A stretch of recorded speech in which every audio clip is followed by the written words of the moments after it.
Senator. Senator is leaving, invoked Bishop Buddy from the prayer breakfast yesterday, and she was talking about the justice and mercy that is expected from Christians. But her message was an ecumenical message of compassion. I have a question for you specifically as a Muslim. How did you feel about that exchange yesterday, and are members of the Muslim community afraid?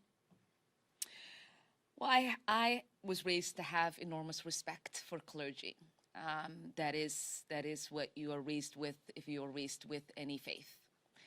And it was evident to me that President Trump was not. In his disdain for her call for mercy, her statements about not seeing all immigrants, children and adults and families, not all of them being criminals, was very telling about the kind of heart that he has, that a message like that would be offensive. All of our communities feel incredibly vulnerable, whether they are Muslim, whether they are immigrants, whether they are part of the LGBTQ community. Everybody feels, as the bishop said, very, very scared in this moment.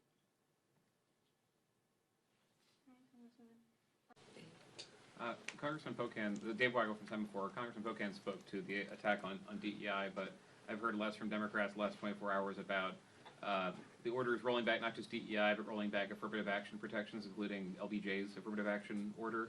I wondered if what the caucus's strategy was on that, and what the effect you thought these changes would have on the country. I mean, it's incredibly alarming.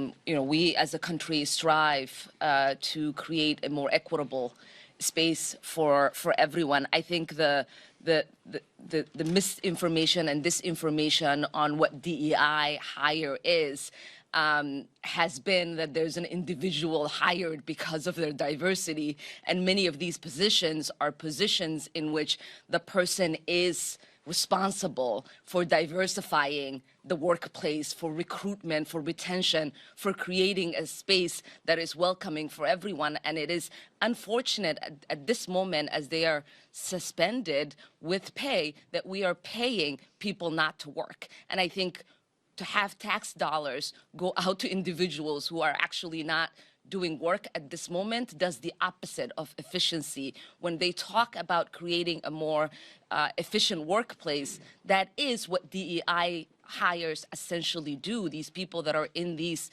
positions are trying to create an environment where the most efficient people for the job are hired. And so we're going to do everything that we can, again, to fight against the misinformation that is out there by putting out the correct information on what these titles actually means, what diversity, equity, inclusion actually stands for, and what kind of jobs are going to be lost, and how that's going to impact the workplace in this country. Good afternoon, everyone. Thank you all for joining us. First, I want to thank my partner in this, Senator Hirono, for her leadership in this work to repeal the outdated and dangerous Alien Enemies Act of 1798. The last time the Alien Enemies Act was invoked, it was used to detain and deport German, Japanese, Italian immigrants during World War II. Sorry. One of the most shameful chapters of American history. Now, Stephen Miller and Donald Trump are preparing to dust off the law for their plan for mass deportation.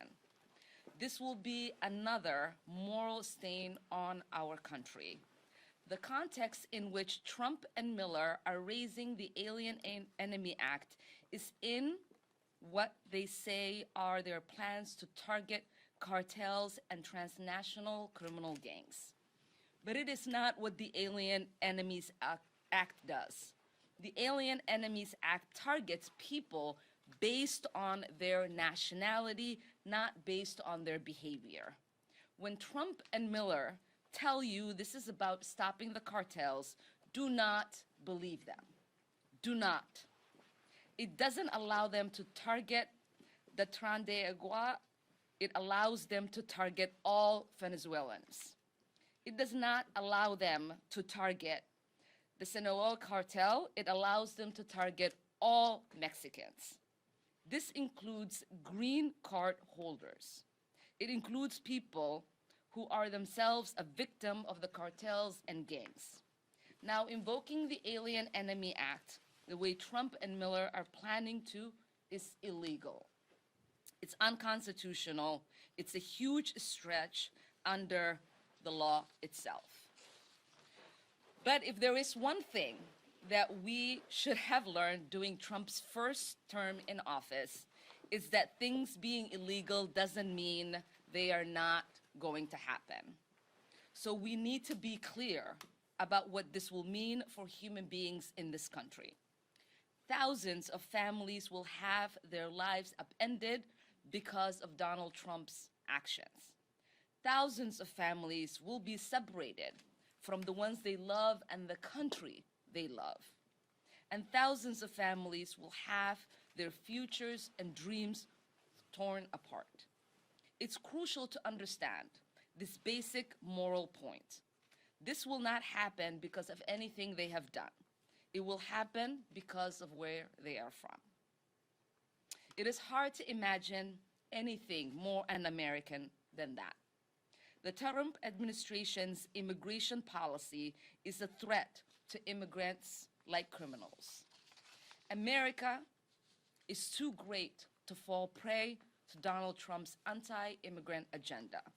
We need to restore basic humanity to our immigration system, and that starts with repealing the Alien Enemies Act of 1798, with Our Neighbors Not Enemies Act.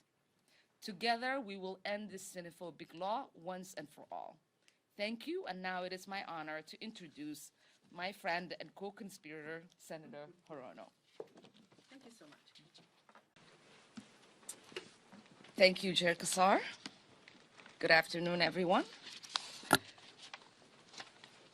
Donald Trump has been president for 48 hours and has rolled back the clock on so much of our progress.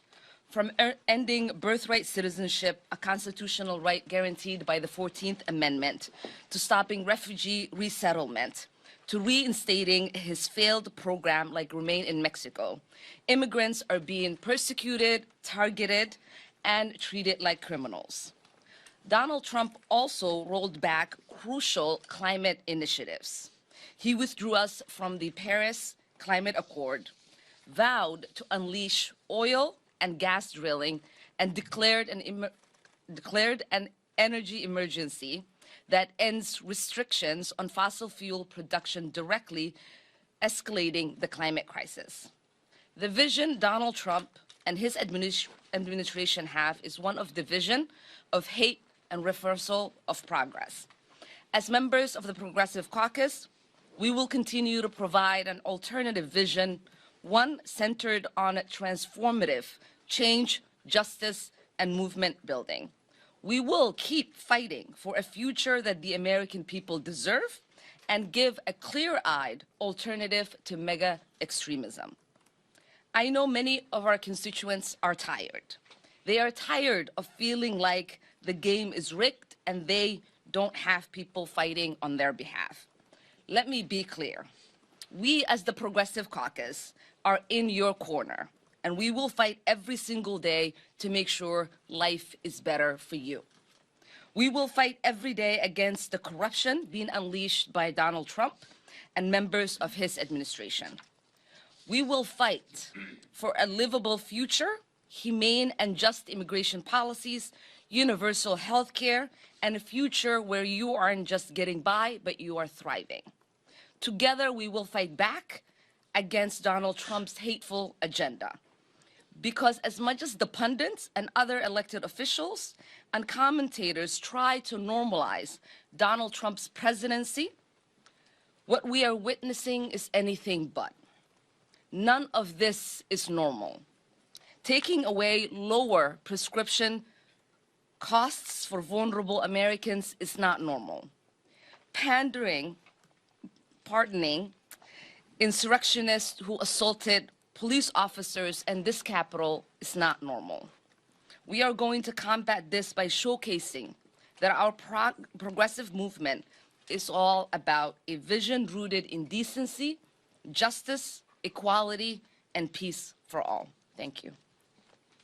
So there's already been a number of legal challenges to Trump's executive orders, especially the bulk right citizen one. Can you just speak to, do you support those legal challenges? And, you know, obviously you guys are introducing this bill, but do you support those legal challenges outside of Congress? Well, I do believe his executive order to end birthright citizenship is illegal and unconstitutional, and it should be challenged. I am really proud of folks around this country who responded so readily, as many of us were trying to gasp just the onslaught of damage that we are anticipating, that there are folks already ready to challenge these orders, especially ones that we know are illegal and unconstitutional. What this bill, whether it passes or not, why it's important for us to introduce, is that because it is such an old, outdated piece of legislation that many people do not know that it still exists. At the time it was introduced, there were 4 bills. It's the only one that's remaining. And as the senator said, it's only been utilized 3 times. So this is more also of an awareness campaign of just the dangers that lay ahead. Because the combination of the executive orders, the pieces of legislation that the Republicans are passing out of the House and the Senate that are going to be at the president's desk, the possibility of invoking the Alien Act, all of that really does provide the tools for him to cause mass damage to communities that we love and that love us and that love this country. Most people make the incredible journey to get to this country not because they hate this country, it's because they love this country. I have never spoken to an immigrant, whether they are here legally, like my family came, or they came here and they are still undocumented. I have never seen an immigrant say, I do not like this country, I do not love this country. We all love and appreciate the opportunity to have freedom and justice. We all love the opportunity to be in a country that allows us to have prosperity. We all love the country that allowed a refugee within less than 3 decades to become a member of Congress. Because I'll be celebrating my 30th coming to America on March. We all love this country. Some of us might even love it more than the people who were born here. Yes, we sign up to serve in the military. We sign up to be active members of society. All of my siblings have been part of service work in all of the professions that they have chosen. That tells you my dad became a postal office worker and retired with a pension. He could have found any other job. He spoke 7 languages. But he wanted to do that because that was somehow an opportunity to give back. I have teachers, doctors, nurses. That's who my family members are. So, no, we did not go through all that we had to come through to get to this country because we hate this country. We did all of that because we love this country. And the idea that these people only want to go after people that have committed a crime, should be dispelled by the fact that he showed so much disdain for the pastor when she said not all immigrants are criminal. Because it shows that he does think all immigrants are criminal. He sold Bibles, he didn't read one. That's why he doesn't know his own favorite verse. Anybody who reads their own religious book would at least have one favorite. Let me introduce my colleague from the House, Representative Ilhan Omar. Thank you, Senator. It is really, really a sad day in America. We are witnessing a constitutional crisis. We talked about Trump wanting to be a dictator on day one, and here we are. This is what the beginning of dictatorship looks like. When you gut the Constitution and you install yourself as the sole power, that is how dictators are made. What Trump and Elon and all of their cronies are trying to do is take away the constitutional power of Congress. We get to decide. We have the power of the purse. We get to decide where money is allocated, and it's the executive's power to make sure that that money gets to where it needs to get. When we talk about civil servants being let go, what we are talking about is not saving money. It's essentially saying they can get paid while they're home and their work doesn't get done on behalf of the American people. It is us, taxpayers, who are being ripped off. It is us, taxpayers, who are not getting the resources that we paid into. So I ask the American people, do you want people at home and getting a paycheck and not providing services to you? The answer is no. Do you want the executive making the only decisions in this country, or do you want the elected representatives that you sent to Washington making those policies?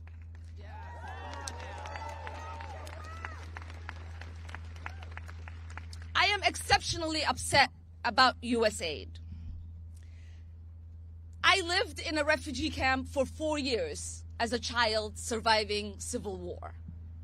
It is the essential programs that U.S. aid provided that kept my family and I fed and safe. It is the resources that so many people around the world rely on. And it is our soft power. Oftentimes, people interact with our country through the military. That does not create love for us, and it certainly does not keep us safe. When the world interacts with Americans through programs that provide essential need, they get to see the heart and compassion of the American people. When someone is struggling because their bridge broke down, when U.S. aid comes in and helps fix that bridge, that creates goodwill for the American people. When people are dying of malaria and there is medication through U.S. aid, that creates goodwill for the American people. When people are fleeing and they need just a little bit of food and U.S. aid is there to provide that, that creates goodwill for the American people. Privileged billionaires who don't give a damn about America and Americans should not be making decisions that put Americans at harm.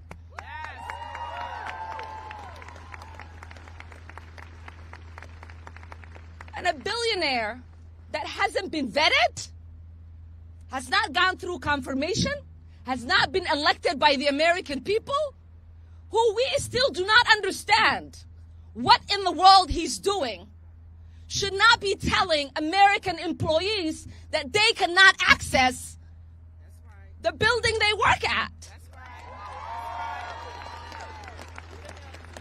What kind of country is this man turning our country into? What kind of country are we becoming? It is embarrassing to read the headlines about free America, where one man is walking around like he is the boss of all of us, and we don't know who put him in charge. And it is time for us to put an end to that. Good morning, everyone. Really delighted to be here with my colleagues, both on the Education and Workforce Committee and throughout Congress. It is fascinating that they are coming after public education, because when you talk about private schools or vouchers, in these spaces people get to choose which kind of student they are going to accept. It is the public schools that parents get to decide where their children get to go. And when you think about Elon Musk and Trump, people who have had in their ranks folks who are eugenists, who believe that there are certain types of people that should be alive, should exist, should have opportunities, it should be of concern for all of us. When you have a president who has made fun of people with disabilities, it should be of concern to us. When you have people who have all, as billionaires, gone to private schools, it should be of concern to us. When you hear the nationalized surveillance they are creating by collecting the private data that is within our government, it should be of concern to us. When you see the kind of conflict of interest Elon Musk has with his connections to China, and now his minions have access to the most personal private data of the American public, it should be a national security concern to us. If the American people do not wake up to what is being created, we might not have an opportunity to fight back the authoritarian dictatorship that is in the making. This is not just about going after public education. This is about going after the system of governance we have in this country. Elon Musk, who grew up in apartheid, Trump, who worships dictators around the country, and strongmen are not interested in our constitutional republic. They are not interested in upholding our democracy. They are not interested in abiding by the Constitution as they sidestep the congressional powers we have in Article 1. They are not interested in abiding by the court orders that our judiciary system is doling out. So you, the American public, have to stand up. Democrats are ready to fight for your rights, to fight for the country we all love, to protect the America that so many people envy. But you have to also be willing to pay attention to what is happening and hold the people you sent to Washington to represent you accountable. Friend from Indiana, and now yield 5 minutes to my friend from Minnesota, Ms. Omar. Thank you, Chairman, and thank you, Ranking Member, for bringing us together today. I want to start by saying this is not a serious budget. It is a blueprint for American decline. This is a brazen attack on hardworking Americans and a betrayal of the middle class. In the simplest terms, this Republican ripoff is going to lower taxes for Elon Musk and his rich friends, which means they are getting money back in their pockets while they are taking away food and medication from poor kids. This is shameful. And this is happening at a time when Trump, Elon, and their minions are trying to gut government services and push us into a constitutional crisis. We are headed towards dictatorship. The president is regularly claiming authority to act outside the bounds of the law established. Unelected billionaires and their mega minions are eroding our institutions, and the authority and jurisdiction of Congress and the courts are being undermined. Meanwhile, the congressional Republicans are scrambling to meet President Trump's tax demands as he erodes critical services that help our constituents. This police state budget demonizes immigrant communities and inflates our already bloated military budget. Why is it that we are trying to give them another $100 billion when they can't even pass a single audit? Their plan enriches their wealthy donor class while gutting programs that help our poor communities. And the estimates are staggering. At least 38 million Americans could lose health care through severe Medicaid cuts. 40 million people would see cuts to nutrition assistance. 5 million college students would be burdened with higher tuition and loan costs. Behind these numbers are real people. A child who will go hungry at school, a parent who cannot pay for their rent, a senior who will not be able to afford their prescription. All to fund tax cuts for people who don't need to think twice about the cost of groceries or medicine. Again, this is not a budget. It is a blueprint for American decline. It is a roadmap to a country where corporate profits soar while our families get poorer, where the most profitable companies pay virtually nothing in federal taxes, where corporations and foreign investors feast on tax breaks while our communities bear the brunt of the devastating cuts. Once again, Republicans are in power, complaining about fiscal responsibility, and their first major cuts will be to enact trillions of dollars in regressive, reckless tax cuts. I ask my colleagues across the aisle, will we be a nation that invests in its people, that takes care of one another, or will we be a nation that only serves special interest?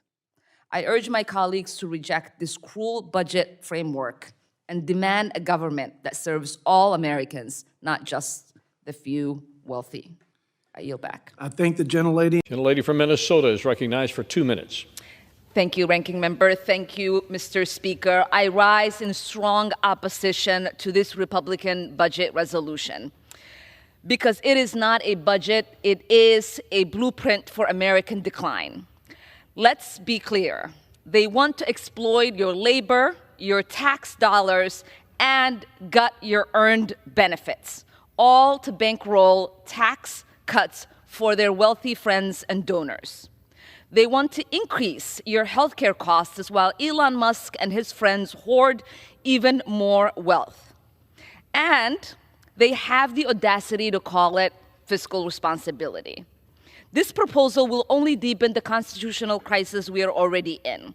A president trying to rule like a dictator, an unelected billionaire using hate and fear to expand his control over our country, and congressional Republicans pretending this chaos is normal even as their own constituents call them out for their cowardice.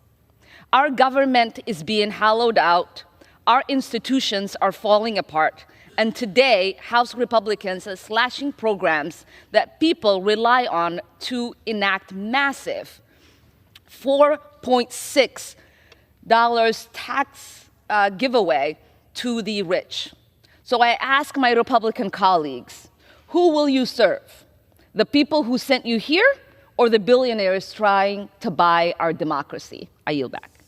What specifically are you doing to stop these things that Trump is doing?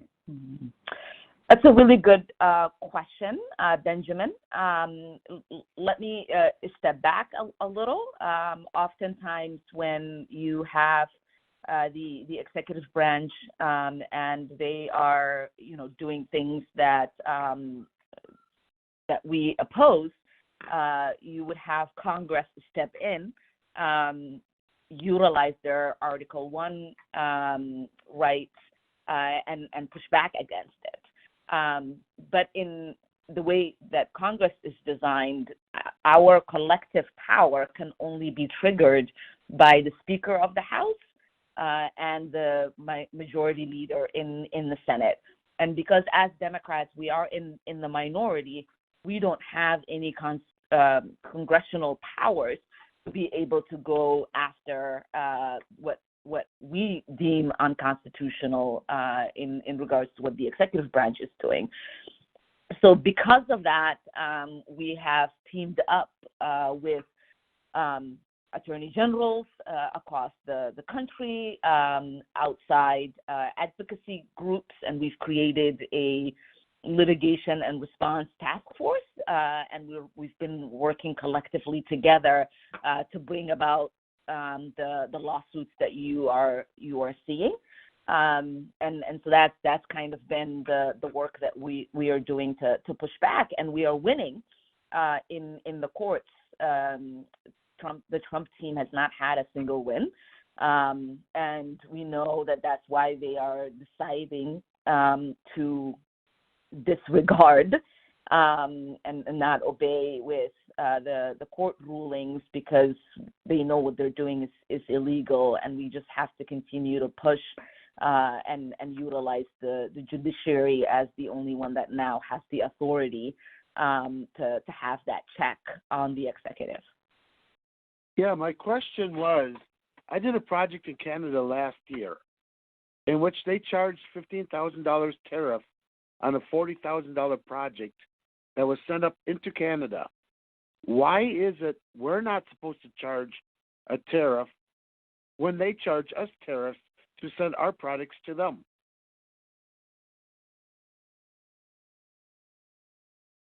Well, that's a good question. Many of the way that the tariffs have been working has been negotiated, right? And again, like I said on the offset, our current trade with Canada and Mexico is being governed by the trade deal that was negotiated by Trump. What is harmful is the tariffs that are being proposed that are supposed to go into effect on April 2nd, because it is going to be a blanketed 25%, and Canada has said they are going to reciprocate. And that, for us in Minnesota, when we have $22 billion in trade with Canada, that's going to have devastating impact on all kinds of markets in our state, and that's what we are fighting against. Without sharks and salt, the representative from Minnesota, Ms. Omar. Thank you, Mr. Chairman. I find it truly astonishing that House Republicans have brought us here today to discuss ways to unleash America's workforce while they are actively abandoning workers. How exactly are we supposed to unleash anything when federal workers are being threatened by an unelected billionaire? When critical government services and authorized funds are being disturbed at a whim? When worker protection, basic safeguards against unsafe working conditions and employment discrimination are being undermined? We are already hearing reports that the Trump administration has begun firing many workers at the Department of Labor and the National Institute for Occupational Safety and Health. Ranking Member Scott and I recently sent a letter to HHS demanding more information about these staffing cuts and grant distributions. We have not heard anything back yet. Dr. Sherholz, I want you to help us understand how these attacks on critical agencies will impact worker safety. What does it mean for workers if these agencies lose significant numbers of federal employees? What OSHA does is protect workers' health and safety by passing laws, by passing regulations, publishing regulations, enforcing those regulations.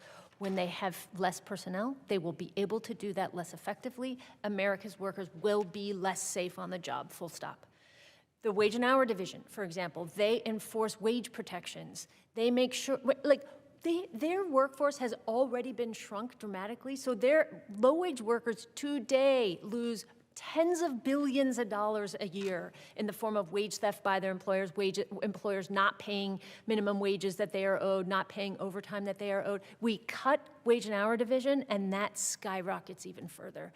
Workers will be hurt by actually being hurt on the job and by losing wages that they were legally owed. Yeah.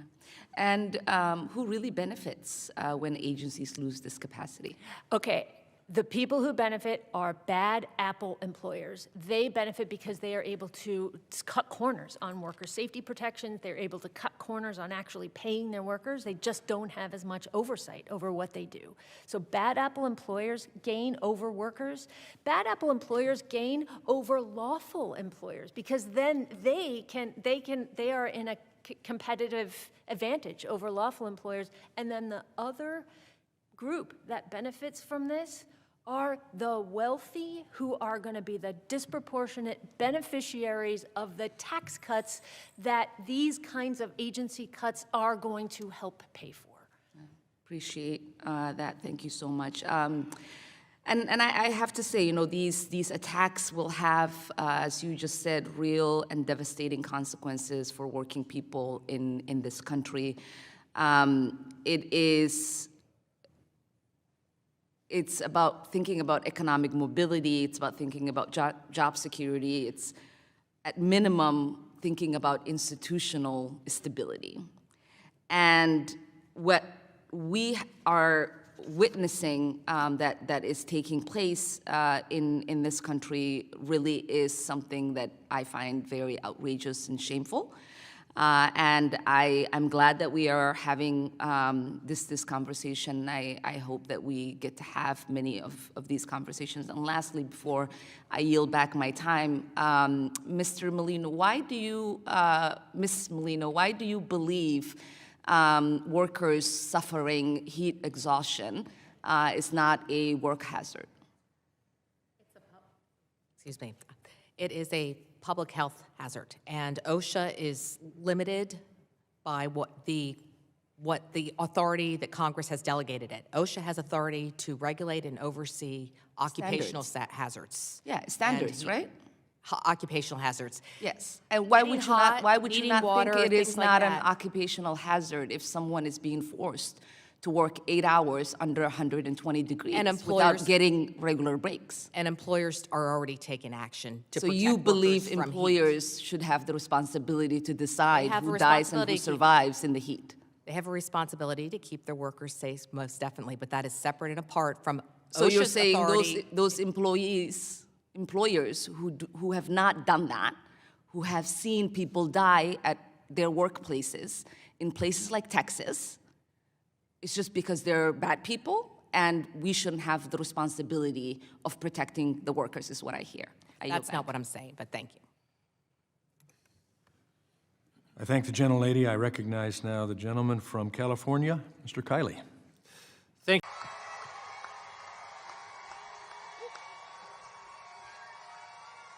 Thank you so much, Representative Beyer, for that introduction. Hello, everyone. It is so good to be here with over 100,000 American patriots. It is a reminder that the American fighting spirit is alive. Because, folks, we are in a fight. We are in a fight for our democracy. We are in a fight for our Constitution. We are in a fight for our families. We are in a fight for the kind of future we want in this country. We are currently living through a president who wants to be a dictator. In America, we do not accept dictators and we do not accept kings. We have a billionaire who has bought a seat next to the president, using him as a puppet. American democracy has never been for sale, and it won't be today. We are seeing a cowardice congressional Republicans that are utilizing the chaos our fascist president is creating to cut Medicaid, Social Security, and take away our rights. While they give $4.5 trillion in tax cuts to their billionaire puppeteers. None of this is normal. This is why we have to fight for our Constitution. It is because here is the thing. No matter who you are, Elon Musk and Donald Trump and corrupt congressional Republicans are coming for you. If you are a mother struggling to put food on the table, they are coming for you. If you have elderly parents that you are trying to put in a nursing home, they are coming for you. If you are a senior relying on Social Security, they are coming for you. If you have disabled children and you're trying to make sure they have access to education by cutting the education department, they're coming for you. So they want you to believe. They want you to believe, to look at your neighbor as the enemy. They want you to believe that it is because of trans kids that you can't have the necessary access to the programs we already paid for. They want you to think it is okay to snatch people in the middle of the night and disappear them. They want to take away our pride as Americans in the Constitution and due process by putting people in foreign prisons in a dark hole. They want to crash the economy so that they can set up a process of punishment and reward, so they can grab more power for who will bend the knee and give them access. None of this is normal. So if you want a country that has the marvelous Constitution we have to fight for it. If you want a country that still believes in due process, we have to fight for it. If you believe in a country where we take care of our neighbors, look after the poor, and make sure our children have a future they can believe in, we have to fight for it. So are you ready to fight? Are you ready to fight? Let's go fight and win. And with that, it is my honor to introduce Representative Simon of California. I yield back, Mr. Chairman. Thank you. I'd like to now recognize my colleague from Minnesota, Ms. Omar. Mr. Chair, I move to strike the last word. I find it utterly ridiculous that this administration can gut almost half of the staff of the Department of Education, eliminate millions in funding, direct the illegal closure of the entire department, and then turn around and pretend that the fundamental operations and responsibilities of the department will still be preserved. They hollowed out the Office of Civil Rights, yet claim that they can still carry out their legal obligation to protect students from discrimination. They fired the entire legal team that provided guidance to states on how to implement IDEA, and yet claim that they will still be able to provide equal opportunity to kids with disability. They are planning to unlawfully move the entire student loan operation to the Small Business Administration after, I remind you, firing 43% of the staff of that agency. So they understaff the Small Business Administration and then are giving them more responsibility, and yet claim that their actions will not disrupt the statutory requirement of the program. Republicans and the administration should be honest about what is happening here. Abject abandonment of the statutory duties and the congressional authority. This resolution of inquiry is simply asking the administration to explain how they will faithfully carry out the laws that are mandated by Congress. I believe that to claim our education system will be improved or even preserved after the actions of this administration is delusional at best and lying to the American people at worst. But maybe I'm wrong. Maybe the concerns of experts and educators across the country are unfounded. And if that is the case, our colleagues across the aisle should join us in supporting this resolution so we can see the evidence. I yield back.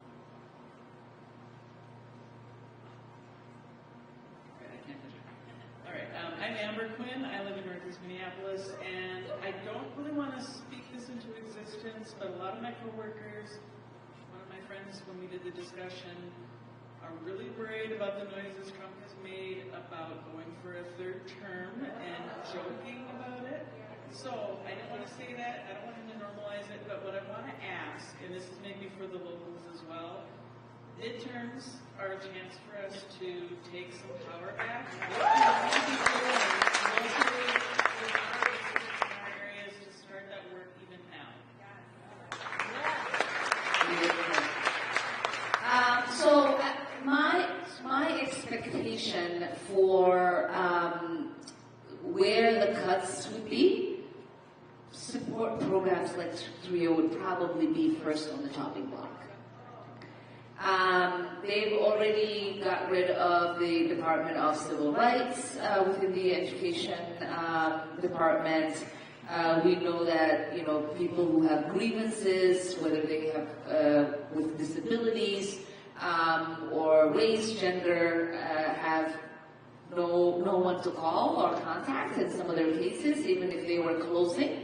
Now are, they're basically gone and they're going back to the drawing board and they're having to see what they can do with their state Department of Education. So again, it is a speculation, but I don't know where you find $230 billion in cuts without cutting a lot of education funding. And so we shall see. I mean, obviously we are going to put up hell of a fight. They have vulnerable Republicans. We're going to make sure that they are on the record, that there is not going to be a way to hide in the dark of the night to pass this legislation without us taking the time to publicly explain to the American people what is being cut, how it is going to impact them, and what it means. I sit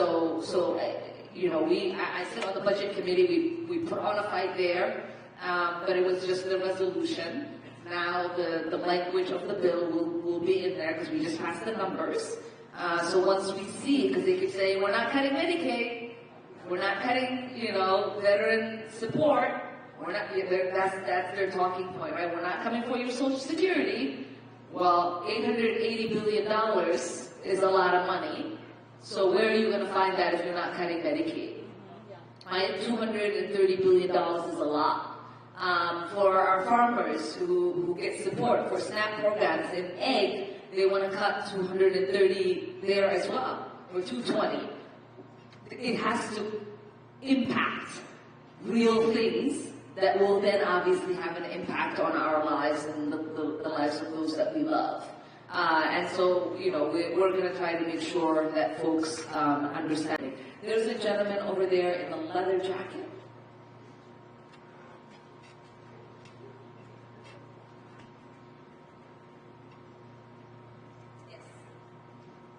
Thank you. I'm also a minister, and I'm thankful. I've heard of this church before. I've never been here, but I'm thankful for being in a church. I got one question, but the Bible says that God would not pardon the killing of innocent blood, and I believe that people need to repent for, the killing of babies through abortion, the supporting of homosexuality.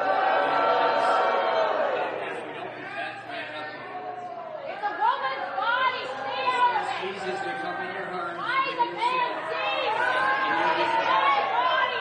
Well, my question is, Yeah, please answer your question. Do you believe it's all right to kill the unborn?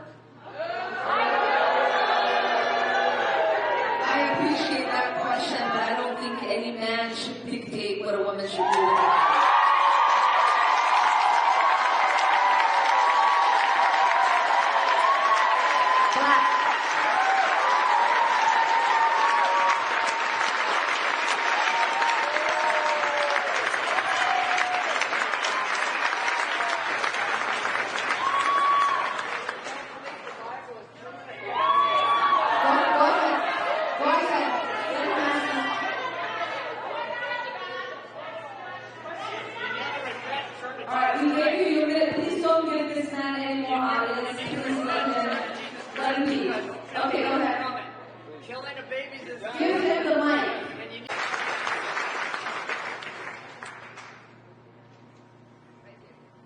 Here. Purple. Oh. No. Sorry. Hi, Go for my it. name is Jamie Sloan. I've met you several times. Hello, good to see you again.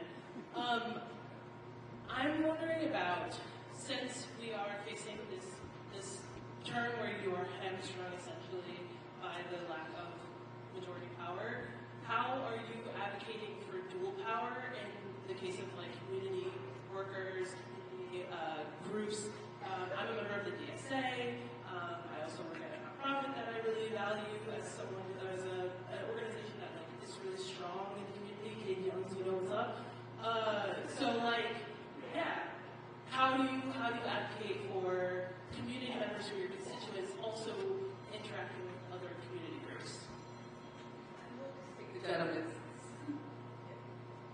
I just wanted to make the point that public television had reported that 132,000 people in the federal government have been fired or pressured to take firearms.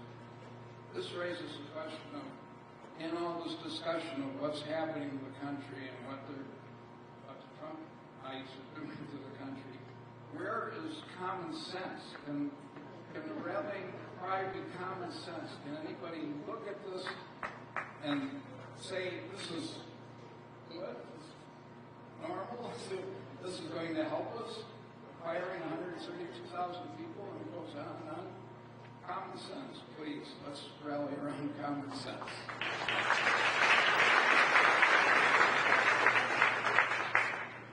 Unfortunately, there isn't much common sense to be found when it comes to the executive branch. The whole plan with the federal firing or putting them on administrative leave is essentially to dismantle the departments. He understands, right, as we've reminded him time and time again, he does not have a constitutional right to dismantle any of the departments that were stood up by Congress. So I will try to get to as many of you. So the plan then is to go after the low-hanging fruit, which is a lot of the staff, because they keep talking about people who are on probation. Many of these people who are on probation are not new employees. They are not new employees that were just hired. Most of them are employees who got a promotion because they excelled in their job. So they are new to their role. So not only is he gutting the functionality of these departments that carry out important work for the American people, they are firing the best of the best in many of these departments.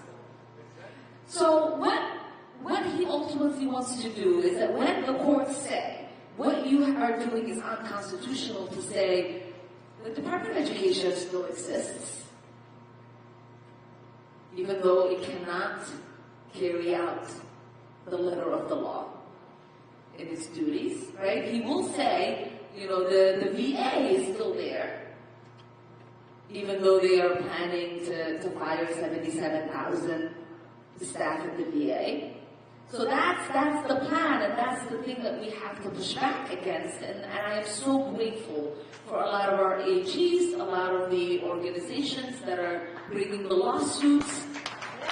If you get an opportunity, please thank them. They are working tirelessly every single day. There are trackers out there so you can see where these cases are. To your question about collaboration, we do inside-outside organizing all the time. That's essentially the existence of the Progressive Caucus, and that is essentially the existence of the Black Caucus. We oftentimes do weekly briefings with outside groups that work with us on both of those caucuses. I know that the Hispanic Caucus and other caucuses also do that, because none of us will have the information and will be able to disseminate the information without the outside groups working hand in hand with us. And actually, before the election, for a whole year, we had a Project 2025 task force that was looking at what this possibly could look like and how we would respond. And that's why you saw those lawsuits being brought up instantly. It's because we've been planning for the possibility of this happening. The gentleman, I recognize now the gentlelady from Minnesota, Ms. Omar. Thank you, Chairman, and thank you, Madam Secretary, for being here with us. Is it fair to assume that you are aware that when a student loan borrower is defrauded by a school, that there is a provision in law called the borrower defense? Yes, I am. Okay. It is a straightforward concept. A student should not be forced to repay loans to schools that lied to them. We know that millions of federal grants and loans go out the door while students are left with education that is not worthy. So I was actually surprised a few weeks ago when your department quietly rescinded $37 million fine that was placed against Grand Canyon University. Can you explain why that happened? Let me think for a second. Let me review my notes on that, because there were a couple of things I wanted to make sure I covered with you. We really found that the accusations against Grand Canyon, which is a faith-based organization, and we looked at all the facts of the case. I am familiar with the university. Really, my question is, how are those students going to be made whole if you are not allowing the university to pay the fines?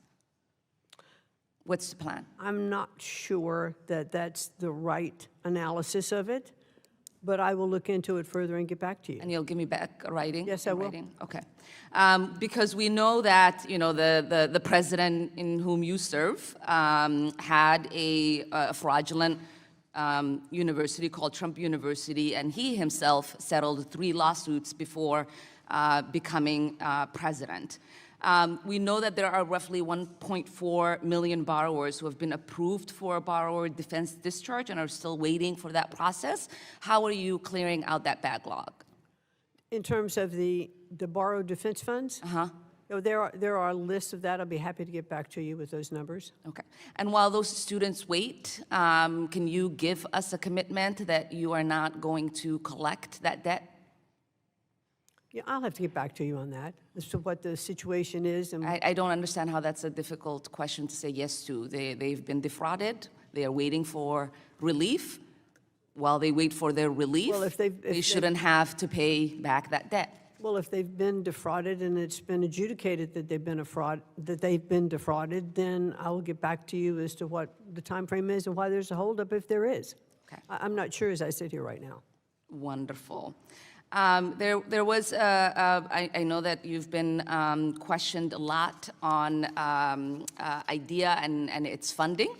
I won't re-litigate those questions. I just have two particular questions to address, or two areas to address. We know that the IDEA, that you have gotten rid of the legal team that guides the states in implementation. How are you going to rectify that? I don't know what you mean by we've gotten rid of the legal team. We have had some reduction in force of There was a members. firing of the entire legal team. Well, we have other lawyers in place at the Department of Education, and we are The fully... entire team that was for IDEA has been fired. So how are you addressing that? Because we have other lawyers who are in place that can handle those things. And as I mentioned before, we have not missed any of our statutory requirements. Well, I do believe that firing hurts the implementation. We also know that you have gutted the Office of Civil Rights when there is already investigation backlog. How are you going to fix the discrimination claim cases that are out there? Well, there are, excuse me, there are cases that we're looking into. And again, we have not missed any of our statutory requirements in terms of OCR. We also have a task force. There is a backlog. There are a lot of There is a backlog. There are a lot of because we kids in our schools that are waiting for relief. When you get rid of the people that are supposed to carry out those investigations, how are you to assure that those kids will not continue to be harmed? We are talking about so many situations in where kids are being discriminated against, and you got rid of the people that investigate those investigations so those kids can protect themselves from from discrimination. Well, we still have a very strong and capable staff in OCR. Then you wouldn't have a backlog if that was the case. There is a current backlog, and I would excuse me. love for you to stop just saying words and to actually do the work that you are charged by statute, and I yield back. Gentleman from California reserves. From Kentucky is recognized. Reserve. The Kentucky reserves. Gentleman from California is recognized. Thank you, Mr. Speaker. I want to yield 1 minute to the gentlewoman from Minnesota, Congresswoman Omar. The gentlewoman from Minnesota is recognized for 1 minute. Mr. Speaker, I rise today with a heavy heart in support of HRES 519. What happened in my state of Minnesota was a painful reminder of the growing threats public servants face simply for doing their job. Speaker, Melissa Hortman was a friend, a mentor, and a fierce advocate who dedicated her life to public service. The assassination of Melissa and her husband Mark and the harm done to Senator John Hoffman and his wife Yvette is a tragedy that should shake all of us, regardless of party. This resolution calls on us, on both sides of the aisle, to take that violence seriously. Recently, we have seen acts of political violence minimized, joked about, and used as a talking point. This has to stop. This job is never supposed to come with a target on our backs. Political violence has no place in our democracy. And if we truly believe in the work that we are doing here, then we have to protect the people who serve. I urge my colleagues to support this resolution, and I yield back. The gentlewoman yields back. The gentleman from California reserve. From Minnesota, Ms. Omar. Thank you, Chairman. It seems that the majority on this committee is eager to continue enabling this administration's repressive agenda. President Trump's attack on civil liberties and academic freedom are well documented. While Republicans continue their charade, new information about the Trump administration's policy of ideological deportations is coming to light. Last week, a senior ICE official testified in court that the agency is using the website Canary Mission to target students for deportation. Canary Mission is an anonymous site that blacklists and doxes individuals, charging them with anti-Semitism through little evidence or zero due process. It has long been criticized for its McCarthyism tactics that surveil students, repress speech, and instill a culture of fear across campuses. This is a site that reframes attending an anti-war protest as supporting pro-Hamas rally. It is not known who runs this site, but the agenda is clear: pro-Palestinian advocacy cannot be tolerated. And now this ideological agenda has a direct line to state power. Let's recall the high-profile case of student Romeza Ozturk, who was illegally detained by ICE and held for 6 weeks after writing an op-ed in support of Palestine. Curiously, that op-ed was published entirely a year before ICE chose to target her. But right before her abduction, Canary Mission posted a profile of her on its website accusing her of anti-Israel activism for writing the article. The same profile that ICE has now admitted to using in their internal memo. In a matter of weeks, she was picked up and her student status was terminated. Canary Mission loudly claimed credit for her detention, and it seems that credit was earned. This shameless authoritarian display of weaponizing a blacklist to crack down on political speech and detain academics is a page directly out of the McCarthy playbook. President Cropes, Chancellor Rodriguez, and Chancellor Lyon, this question is for the three of you. In the light of these escalations, with students facing detention, deportation in retaliation for their clearly protected speech, how are your campuses protecting students who are exercising their First Amendment rights? We have free speech policies that are crystal clear, and in fact, we've clarified them over time to permit speech. We don't permit any violence with regard to the promotion of any particular viewpoint, and we try to act on violations of those policies quickly and fairly. Thank you, Chancellor Rodriguez. We make sure that all students are informed about our policies. We want students and all the members of our community to exercise the right to free speech, but they have to do it abiding by our rules and regulations. We're also investing, as I indicated earlier, in this constructive dialogue initiative. We want individuals to have the tools to have difficult conversations, to be able to have them, but to do them in a way that is respectful and civilized. And the best way also to empower the students is to provide them with information. Mm-hmm. Chancellor Lyons? We are supporting with education and training over 30 anti-bias initiatives to make sure that students can see into these issues more deeply. New curriculum, like what I mentioned earlier, a course like openness to opposing views, sharpening where the no tolerance lines are, which was very, very helpful, I believe, for the students to feel like they could safely express their free speech rights. And at what stage, to the three of you again, will you intervene when students are being doxxed? We've seen fans in front of your campuses with students being doxxed. Well,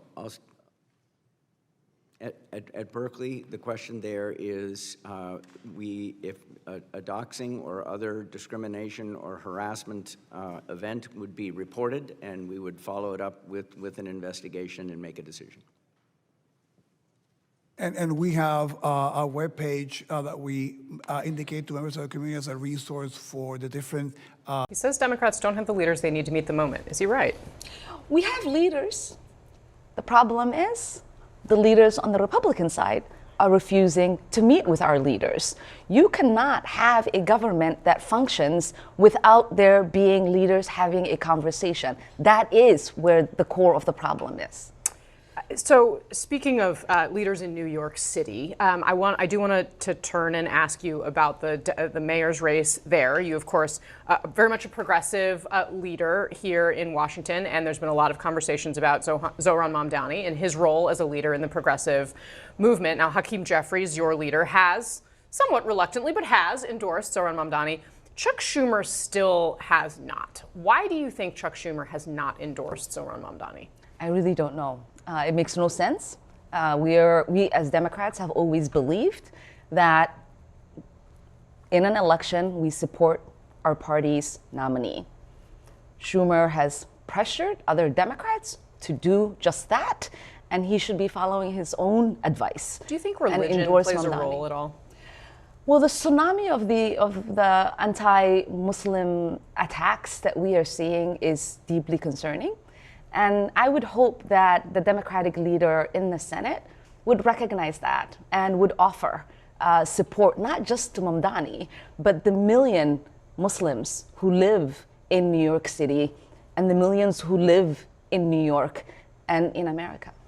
What do you say to people who believe that Zohran Mamdani's, the pace at which he discussed condemning the phrase globalize the intifada was not fast enough, that it was anti-Semitic, the pace at which he did that? Well, everything he does or says seems to be called anti-Semitic. What I do know is that he has support from broad coalition of New Yorkers. He's got a huge coalition of Jewish voters that are supporting him. He's got a huge coalition of Muslims of every sect. He's got a huge coalition of young people who are supporting him. And the reason they are supporting him is not just because he's an exciting candidate to support. It's because he took the time to listen where the policy pains were for New Yorkers, and he's offering a solution for them. They see hope in the kind of progress that he could create for New Yorkers. One Democrat who has campaigned for and endorsed him is Alexandria Ocasio-Cortez. Would you like to see her primary Chuck Schumer? I would like Alex to do whatever it is that Alex wants, and I'll be there to support her. All right.